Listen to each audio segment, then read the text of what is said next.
Welcome, everyone, and happy Thursday. It is noon Eastern time here on the East Coast, and you know what that means.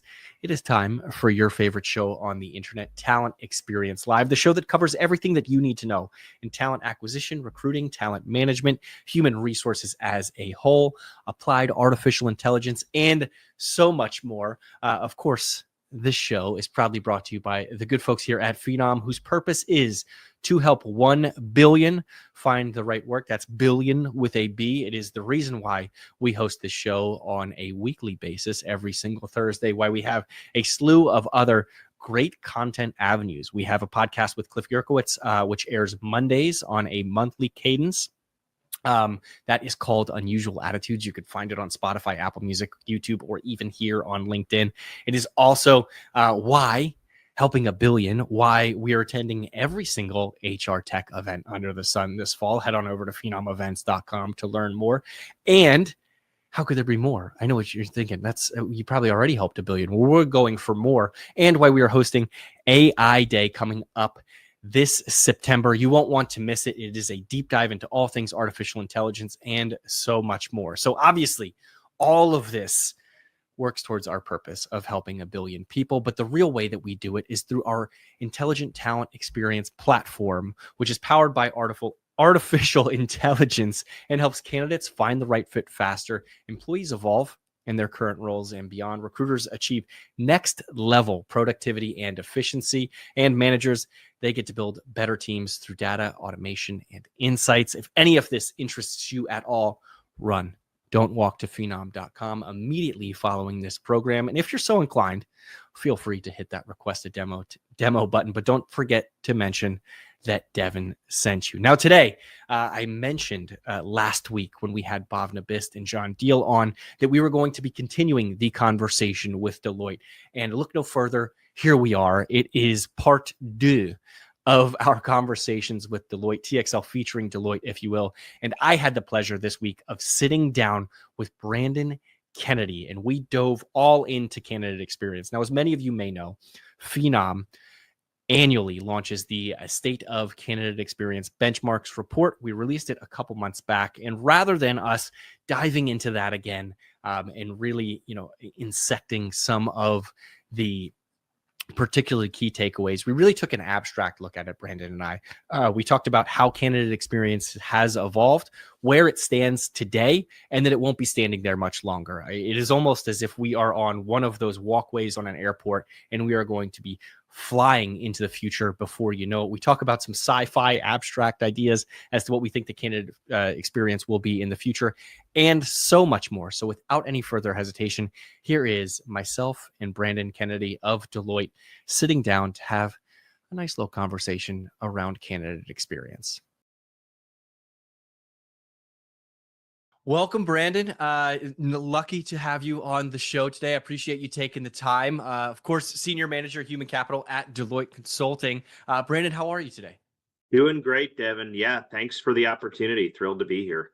Yeah, no, exciting topic that we have today. Obviously, we typically cover the State of Candidate Experience report here from a Phenom perspective, but it is going to be super insightful, I think, to hear it from your perspective, and specifically the titans in the space and how they're kind of dissecting this information and conversations that you're having. So we'll dive right into it. I think candidate experience is something that I know here at Phenom we've talked about at length for what feels like a decade. But I want to ask you, as it stands today, how are companies defining the candidate experience, and why is it so important? Has it changed drastically, over the last year and 6 months, especially with the institution of the conversation around artificial intelligence, I should say? Yeah, it's a great question. I think the candidate experience has been at the forefront of recruitment strategies for a long time, but I think it's being elevated in a way that we haven't seen before, and certainly because of AI disruption, right? In the simplest form, we think about candidate experience, right, as the end-to-end recruitment experience that a candidate goes through and how it's enabled by technology, right? But as far as working with clients, right, it really truly is foundational, I think, to driving a successful TA transformation strategy, right? Leading with the experience, if you will, versus leading with things like process, or technology.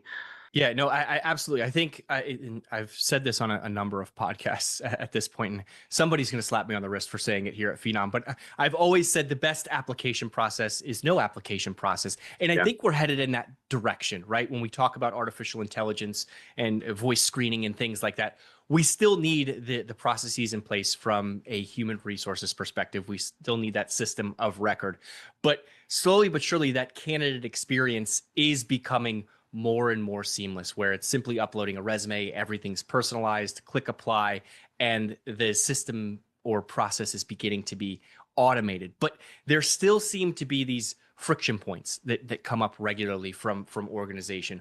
What are you hearing from clients that are the biggest kind of hidden friction points that are often overlooked? We constantly think about easy apply, apply with LinkedIn, all of these sorts of seamless applications. What are the ones that people maybe overlook or forget about?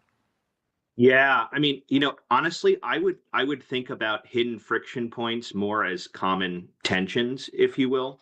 Yeah. Um, you have candidates, right, that expect um, a personalized experience, right? They want innovation, the things that you mentioned, right? Easy to apply, seamless experience, right? From handoffs throughout the funnel. But then they also really want clarity in the process, right? They want to be able to understand what roles are best suited for their skills, their interests, their abilities, but they also want to understand where they stand in the process. If they have questions, how can that be a seamless experience, right? On the other hand, you have recruitment teams really that are focused on driving efficiency. There's cost pressures, there's speed to hire pressures, there's quality pressures from the business, right? Along with compliance driven, mandates to meet kind of the compliance requirements, if you will. And then you have the business, right, who wants the right talent as quickly as possible, right, with a seamless experience. And so I think the tensions or the friction points, if you will, that surface from that are actually really more balancing how you drive a holistic transformation strategy. How do you make decisions around technology? How do you make decisions around the process while balancing those competing priorities?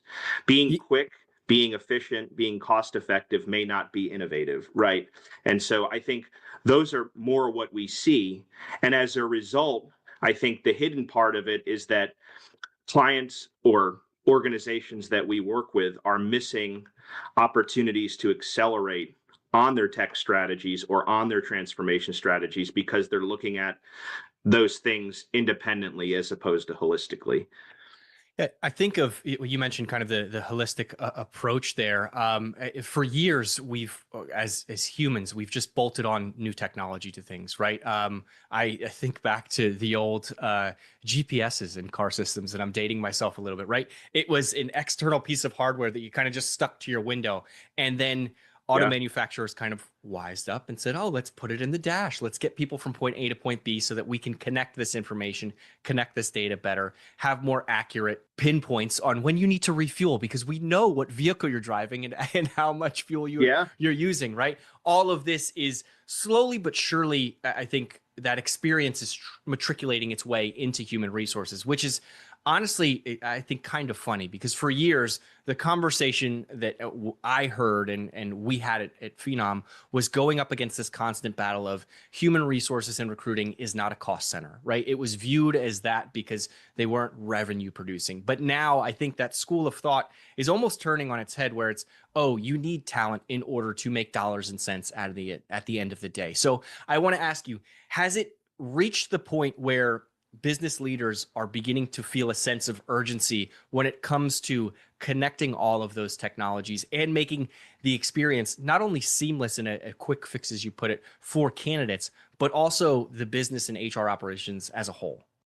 I think for sure. I think most of the C-suite organizations that we work with view attracting and retaining top talent as a top priority. I don't think that has changed. And in fact, I think with AI disruption and technologies that are coming online, it becomes even more imperative to have the recruitment organization um, enable the experience with technology and to foster agility to meet those business needs. What I think we often see clients tackling now is absolutely looking at how to optimize their core, and then also how to find the right, if you will, add-ons to your point, right? Yeah. Where are those points where our core technologies are not able to drive the experience that we need?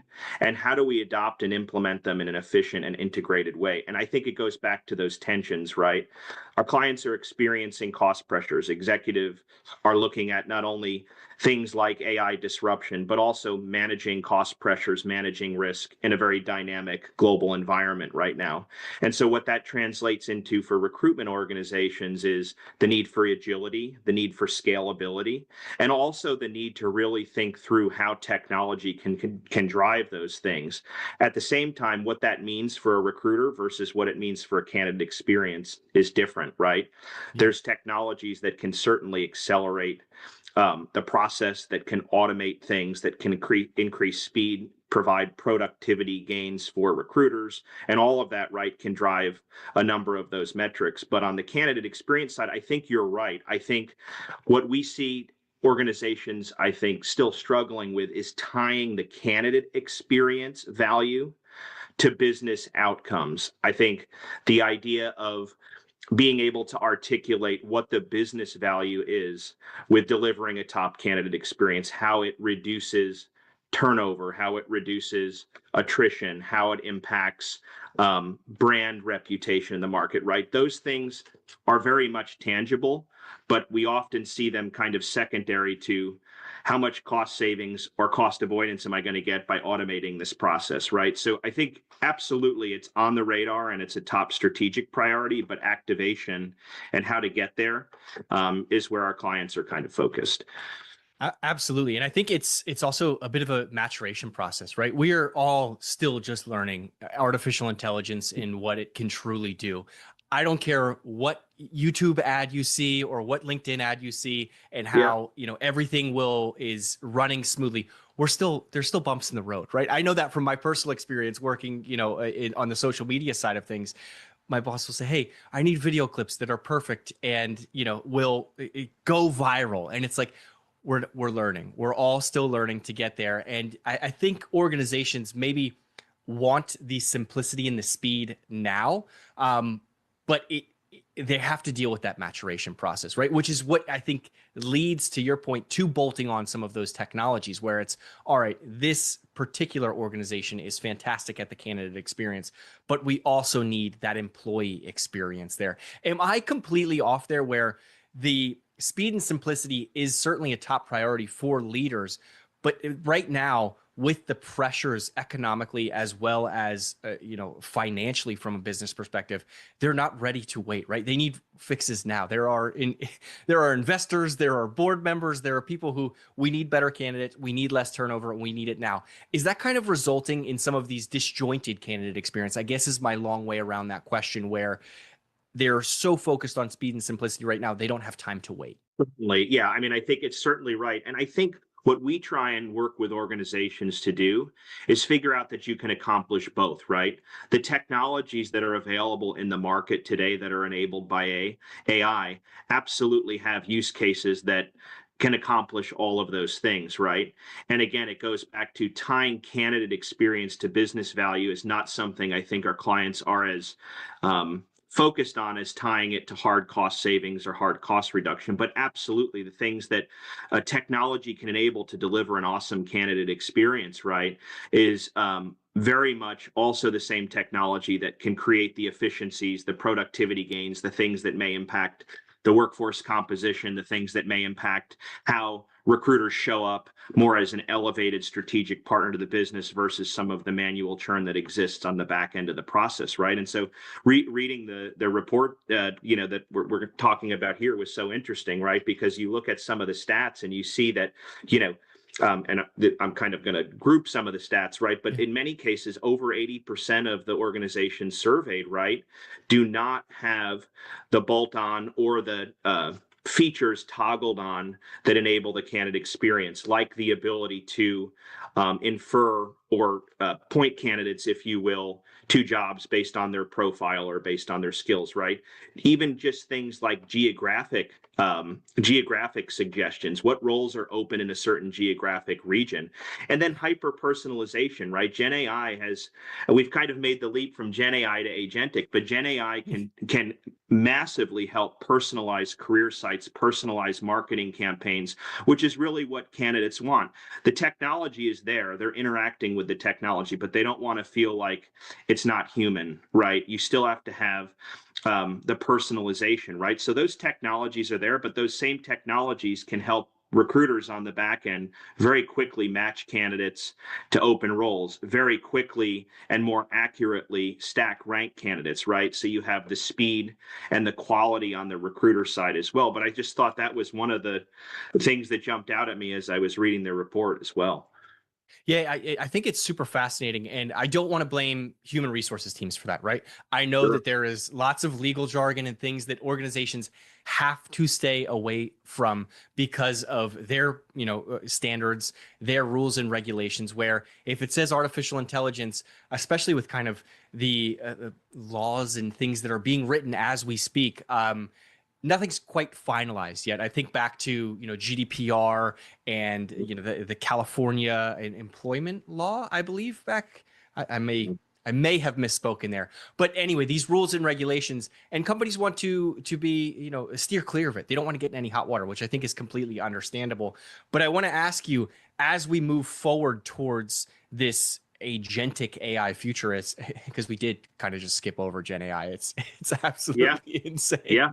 Um, but are we seeing that from organization leaders as saying, hey, we want to help our recruiters on the back end with some of that, maybe not artificial intelligence because we can't use that particular language, but automation, such as scheduling, such as, those sorts of things where if a candidate applies and they meet criteria in order, no one is ever rejected by artificial intelligence. I will cover my basis there, but they meet certain criteria to move to a next round of interview. It's automated. Is that something that when you speak to clients that they are like, we want that on because we need this speed, we need to be agile, as you put it?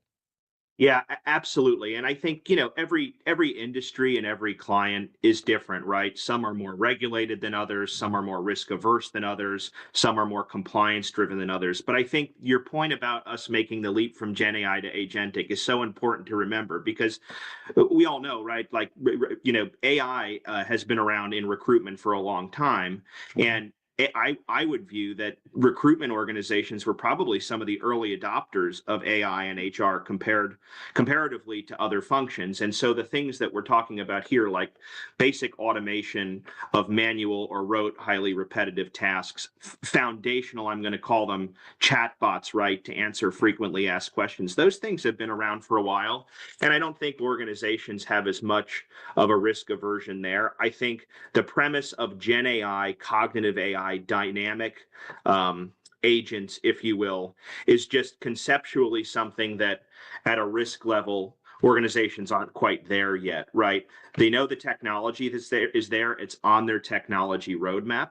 They're prioritizing figuring out how to implement it, but to your point, the speed to activation can become a challenge because of all of those factors, which are very real and very necessary to navigate. But I would say I think absolutely where we see clients today are moving from that early kind of foundational applied AI bucket to figuring out how Gen AI can really advance their strategies, right? And then agentic certainly is on the radar, but it's almost kind of like getting to step two before you get to step three. I think that's how clients that we're working with in many cases are thinking about it. Others are in different places, right? We're not speaking to one specific industry or client, but certainly they're at different levels of maturity and influenced by those factors. And so I think the point that you made again about skipping over Gen AI is really important because there's a lot of value unlock with bolt-on solutions to the core tech stack, and even some of the core HCM platforms that are out there have made investments in some of those capabilities as well. Yeah, it sounds like there is a true onus in the human resources to continue that human connection throughout, right? Automate some of those monotonous tasks, turn on some of that technology that they've already adapted and are familiar with, like the chatbot. But what I haven't heard from, any real leaders in the industry is that it's going to remove jobs. No one has said that human resources jobs are going to be removed, which I think is at the core of human resources, right? Because we are dealing with people's lives. We are dealing with their careers. We are dealing with, how they earn a living at the end Yeah. of the day, which is so very important. Is that going to continue to be the case in the future? I'm not asking you to predict the future, but do you think it'll still be top of mind for human resource professionals to always have that human in the loop and to always have that human touch point? Because we can automate as much of the process as we want to. I think of my local, grocery store where I go up and I check my groceries out at the end of the day. But if I scan my daughter's Eggo waffles twice, I still need a human to come over and help me remove that Right. from the process, right? So I am kind of asking a long-winded question there of, will we still see that process in place for human resources as it stands from business leaders in the conversations you're having? I think so, right? And not predicting the future, right? AI disruption is here. And I think it's a top priority for most of the executive teams we work with to get out in front of it, to figure out what it means, to figure out how it can certainly drive efficiency. But I think it also means a number of other things, right? It doesn't necessarily mean workforce optimization or headcount reduction. It could mean Mhm. upskilling and reskilling, right? It could mean increased productivity, which in a recruitment world means not only necessarily increasing rec loads or capacity, but also shifting the focus and the capabilities of your recruitment teams to be in an elevated strategic partnership role with the business and delivering things like talent intelligence, delivering things like predictive analytics and insights that can influence pre-recruitment strategies, right? Workforce planning, succession planning, those kinds of things. So I think in the recruitment space, right, it's not necessarily just an optimization play when it comes to the workforce. It's actually a productivity play, a capacity play, and a strategic play to elevate the role of recruitment teams. Certainly, there are efficiencies to be gained. It's not at all realistic to say that AI can't ultimately streamline manual processes that are more laborious today. But certainly, I think most clients are making sure that human necessity is part of the conversation and the strategy, right? It's not AI replacing humans, it's AI enabling humans, it's AI augmenting humans, right? And doing it in a transparent way that folks understand, right? And I think those are kind of guideposts or guiding principles that a lot of our clients consider when we do not only, workforce studies or impact analyses, for recruitment functions, but looking more broadly at how AI is disrupting other functions as well. So absolutely, I think human necessity is here to stay. And I think transparency is going to be huge throughout the process because there are going to be candidates that do not want to interact with artificial intelligence when they are going through a screening process, or they want to, exchange emails or however it may be. Opting into that process shouldn't deteriorate anyone from applying, and it shouldn't be a demerit on any candidate's sort of report. So it is exciting to hear that we will continue to keep the human in the loop. I know you said you weren't going to predict the future, so I'm not going to make you do that right now. But I have this concept, and I mentioned earlier, I think the best application process is no application process. In my wild head, I envision a future where someone sees a job, they pick up the phone, and they're able to walk through their resume, walk through the roles and responsibilities they have with an AI agent or some form of generative AI to add more color to their resume, more background information around their experiences. And the reason why I say that is because I think it will combat what we're seeing in the market today and the nightmares that are being told of candidates using generative AI to trick applicant tracking systems and HCMs, or candidates being on interviews to leveraging ChatGPT or whatever it is to answer questions. All of these things I think are scaring and keeping people up at night. I envision a world where a lot of that interaction is going to be assisted with artificial intelligence, where you can paint the picture, the full story of a candidate, and have them click apply to interviewed in an hour, maybe 2 hours, versus the week-long process as it is today. Is that science fiction? I think is how I want to put it. Do we think that that is a future that folks want, or are we going to? Is that 100 years down the line where we'll actually see that as an application process? No, I don't think it's science fiction at all, and I think it's already here, right? And I loved kind of the piece that you talked about with AI assist, right?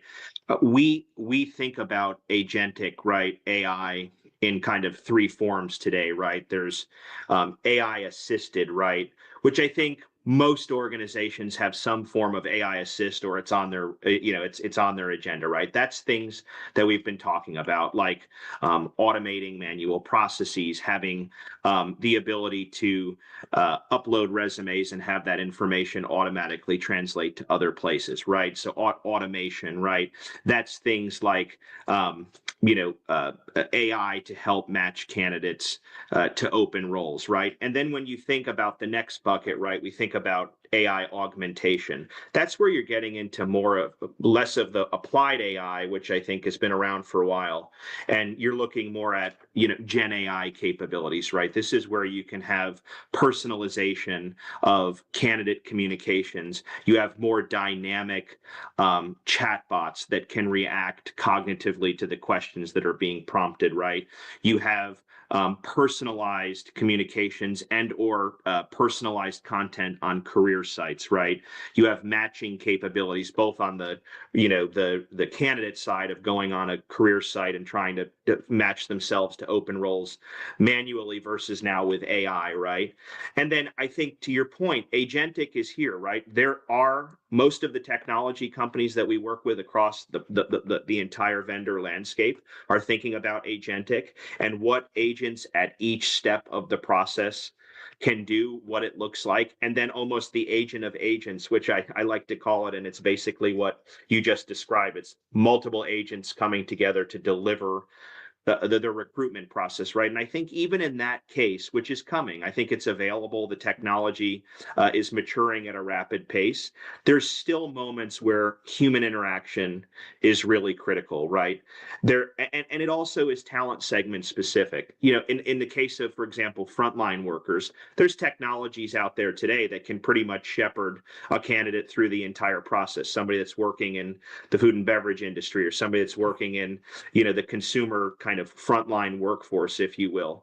Whereas when you look at your strategic hires, your more specialized hires on the professional front, we haven't seen organizations even remotely consider taking the risk of fully automating or making that fully an agentic process. But I think there certainly is the appetite and the interest in it, if you will. I would just say I haven't seen the activation of that occur yet, but absolutely not science fiction in my opinion. It's exciting, and I want to compare it to when Amazon came, to the market back in the early 2000s, and Jeff Bezos, who is one of the wealthiest men in the world, was laughed at in interviews about e-commerce buying of books. They said bookstores will never go away. People want to feel it. People want to see that. Lo and behold, they sell a little bit more than books now, Brandon. It is Sure thing, for wild. sure. But every other organization now has it's second nature. They need to have that. I imagine that with recruiters and agents, where they are able to lean on multiple agents throughout the process to make them more productive, to make experiences more personalized as the next generation of talent becomes more diverse. And I had a conversation yesterday where their priorities are vastly different, right? Some of them are still looking for compensation. That is a top priority for them to work at an organization, while others is work-life harmony or the organization's purpose and things like that. And to ask a candidate to land on your career site and navigate to or match themselves to the job that they feel that they are best fit for is almost like I walking into an Olympic gymnasium, right? There is the high beam over there. There is the floor routine over here. If I was to walk in there, Brendan, I would have no idea where to start. It Yeah. would just start clicking around things. And for that process not to become more and more personalized, I think is doing organizations a disservice. But I digress. I want to ask you, because I know we have a couple more questions that I want to get to. How can talent acquisition teams make a strong case for candidate experience technology? To be a true investment, to be a true opportunity to senior leadership, right? How can they, rather than just saying, "Hey, we want to buy this tool," how can they make a case for that and make it a bullet item on the particular budget for this year or next year, whenever it may be? Yeah, I think it's a great point, and it ties back to some of the things we were talking about earlier. But we do value case, business case work with our clients all the time, and I think to me, doing the core business case work, right, the dollars and cents analysis, what's the cost savings, what's the level of investment, what's the cost avoidance, right? What are those kind of foundational drivers of investing in technology is table stakes, right? That's not going to get you to where you need to be in investing in the candidate experience angle of technology, right?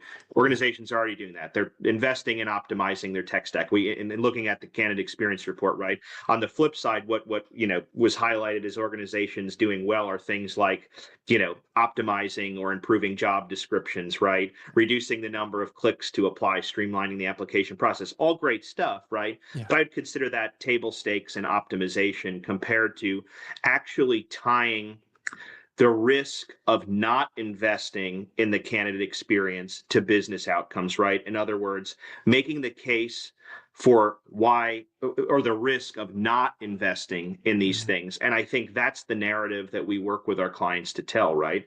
And it goes back to some of the points I mentioned earlier, right? If you have a clunky candidate experience, if your technology is not personalized, if it's not engaging, if there isn't clarity in the process, right? One, you have a risk to your brand promise, right? You have candidate drop off, you have increased cycle times, that impacts your time to fill, it impacts your cost to hire, and it ultimately impacts the business because you have, productivity issues, right? And then at the same time, if the candidate does go through the process and you're not leveraging the capabilities that AI can present to match candidates to the right roles quicker with more precision and to screen candidates in a personalized way using kind of the technology that's out there, right? You may have candidates that are not good hires or that are mismatched, and then you have turnover costs, you have transition costs, you have higher attrition, right? And so those metrics are things that HR organizations track all the time. But I think it's really about building the value case around not what's the risk of not investing versus the core business case of what's it going to cost and what's our ROI going to be from a hard saving standpoint. That stuff's important, right? You have to show return on investment, I think, to get buy-in. And then I think the last thing is really how to communicate that and build consensus, right? Because it goes back to those common tensions that we talked about, right? Recruiters are still going to Mhm. be focused on speed, on automation, on quality, on compliance. Candidates are still going to demand a highly personalized experience. They're going to demand an innovative experience. And the business still needs to meet their talent goals as quickly as possible and as seamlessly as possible. And if those tensions aren't reconciled or balanced when designing the candidate experience, then oftentimes the imbalance leads to decisions around investing in certain technologies versus others, certain bolt on technologies versus others. It's not a holistic or an integrated strategy, if you will. No, no, that makes complete sense. And I think that the labor market is going to get more and more competitive across industries, especially with generative AI and AI agents applicable to, your candidates themselves, right? They are going to be able to upskill far more easily. Where if someone is looking to transition, from finance into a technical manufacturing role, obviously, not blue collar work per se, but those transitions are going to be far easier. And if you don't have that technology to be able to recognize that talent early on, you could miss out on a completely different pool of candidates. I want to say it's like keeping up with the Joneses, but not quite, because it's almost survival of the fittest at this point with technology and how rapidly it is moving. I want to give the people something, to take with them. A little piece of advice from you, Brandon. If there was one step that you could give anyone listening at home to better align their candidate experience with candidate expectations today, what would it be? Obviously, talking to you and the team at Deloitte, of course. Yeah, But yeah. what else would that be? No, you know what I think, and it goes back to where we started the conversation, right? How we think about candidate experience. The way we tackle candidate experience with clients is through human-centered design, right? Methodologies that have been around forever, but it's really identifying moments that matter across the journey and how humans and technology can integrate to deliver a seamless, optimized, high-touch, great world-class experience, right? So Yeah. how to get started, it's really making that upfront investment, in doing end-to-end experience design, and then using that as the anchor for all of the cascading activities that go into investing in technology, business process design, technology process design, org design, right? All of those things, if they're anchored to a holistic, integrated experience up front, really can then drive, things like bridging functional and technical requirements, right? When configuring technology, it's an upfront investment. And when we talk to our clients, it's not a a strategic thinking exercise as much as really anchoring to what candidates expect in the process. It can be done quickly, but it really enables you to bring business stakeholders, HR stakeholders, right, and the perspective of the candidates together. And there's obviously multiple variations of candidates, multiple variations of those persona types, if you will, and how technology influences them differently, what their expectations are. But it's the number one thing, right, is making that upfront investment. Take the time before you go make a massive investment in technology, before you go make a massive investment in business process reengineering, or before you go right to thinking about streamlining the organization. Anchor to what you want that experience to be, and lead with that versus leading with, we're going to buy this technology and we'll retrofit the experience to it, or we're going to re-engineer our processes and we'll figure out how to retrofit the experience to it. I think that is the number one thing I would leave folks with. Yeah, absolutely. Yeah, I think a strong planning process, understand what you want to get out of that holistic approach. Because as we talked about in the beginning, bolting on technology, it gets clunky. It may be a quick fix for now. It may streamline things for, a moment's notice. However, when it comes to that data and that real value of all of it, it is making sure that it is a holistic approach, that it connects to the core business, as you mentioned, and everything in between. Brandon, this was a fun conversation. I know I get a little quirky there. I know I take things off the wall and throw a couple different analogies that are a little bit peculiar, but I wanted to thank you for your time. I appreciate it. Any parting shots that you want to say before we leave? Anything that you would like to say before we sign off here? No, just thank you for the opportunity. It's great to be here. Love the dialogue. There's so much energy around this topic in the market, and we're so excited to kind of help our clients and navigate this disruption together. It's Yeah. great stuff, and I think we're going to see so much more very quickly. So really appreciate the time and great to be here. Awesome. Thank you so much, Brandon. Have a great day. You as well. Bye.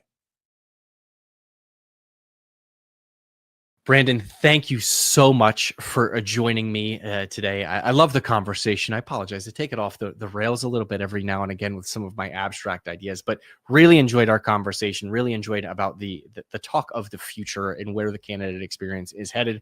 I think Phenom has always been on the cutting edge of the candidate experience, but it's always nice to get an outsider's perspective, making sure that we're kind of in line with industry standards and hearing what executives and leadership is saying, and why it is such a top priority in 2025 and beyond. Of course, you can, if you missed any of this episode, you can catch it all on YouTube, Apple Music, and Spotify right now. While you're there, don't forget to check out Bhavna Bist's episode with John Deal last week. They talked about artificial intelligence and so much more.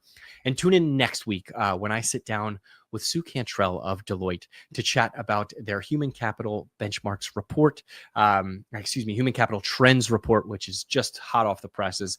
She is a wealth of information, so you won't want to miss it. But in the meantime, happy Thursday, everyone. I hope you have a safe, happy, and healthy weekend, and we can't wait to see you next week. Thanks so much.